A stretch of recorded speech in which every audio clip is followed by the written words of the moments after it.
You know, the Transformers film franchise has been a mixed bag, I suppose. The first Transformers movie came out, and listen, I am an unapologetic defender of the first Transformers movie. I actually really, really liked the first Transformers movie a lot. I thought all the rest of them were garbage until Bumblebee came out, and Travis Knight came over from Kubo and the Two Strings, directed Bumblebee, and I thought he gave so much heart and, ironically, humanity to Bumblebee that it was just delightful, but not really sure what to do with Transformers when you think about the title now. Now, they've continuously said that they do plan on moving forward with more Transformers movies, and they do plan on doing a follow-up to Bumblebee. However, what has caught some of us by surprise is news that came out yesterday, which is this.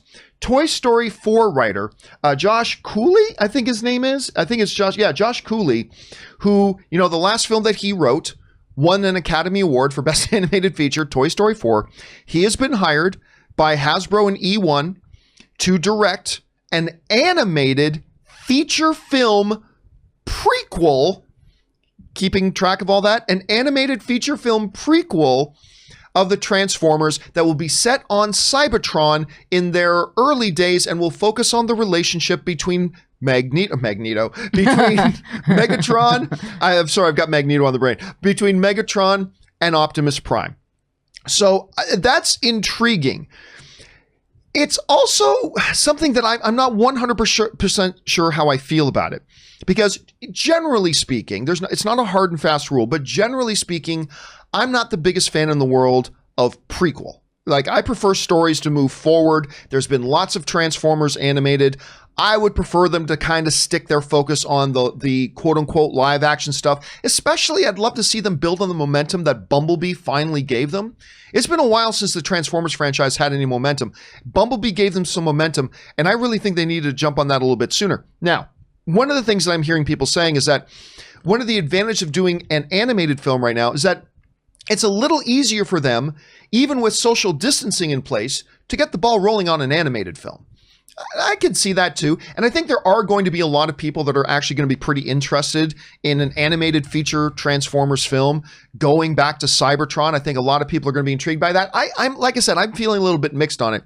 Now, Aaron, I don't know a bigger Transformers fanatic than you. You are clearly the biggest Transformers fanatic. The biggest. I know. In fact, when I was a child growing up in rural Canada, my entire bedroom was filled with all the Transformers boxes, and I would buy multiples of. Oh, wait a minute! I'm sorry, that's your story. I was going to say you must have been a virgin till a very late age.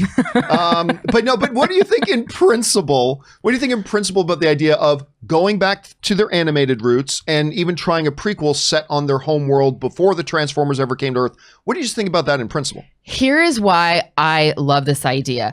Tim Cooley, I believe you said. Josh Cooley. Josh Cooley, thank you. Josh Cooley, what he does with the characters in Toy Story is so brilliant. He gives he takes a plastic spoon and makes it so lovable and so endearing. Yeah, Spoonie? What's his name called? Forky. He takes a plastic spork, like one of the most beloved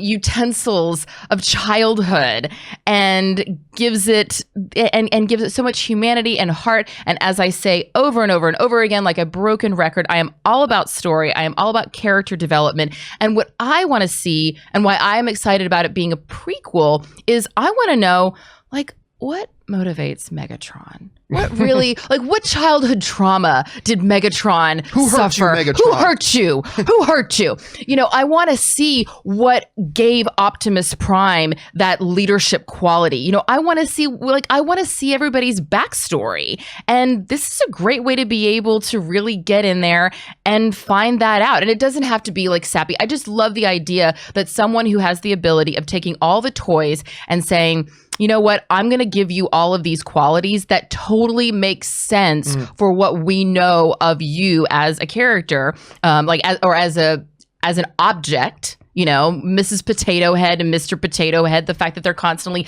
taking off and putting back on their pieces. Like, there's something about the animation? No. What is the term? There's a term for when an inanimate object is made to be brought to life. I know. The anthropomorphizing. I'm freezing on it. But it's Everyone out there is like, I know the word. It's anthro something. There is a specific word. Yes, maybe the chat room can help me out here. But I really think that this is the guy to do it. This is the person that's going to really be able to bring these characters to life in a way that we haven't seen yet and make us love them even more. So I'm actually really excited about this. So here the question is, guys, for you, what do you think about this idea? About number one, doing an animated feature. And by the way, they were also clear, I should have pointed this out, that this animated stuff will not be connected in any way to the live action. So it's not to be considered in canon with the live action. It's two separate things. So what do you think about the idea of doing that? Going back to Cybertron, making it a prequel, doing an animated feature. Do you like the idea? Do you not like the idea? Jump down to the comment section below and let us know your thoughts. All right, guys.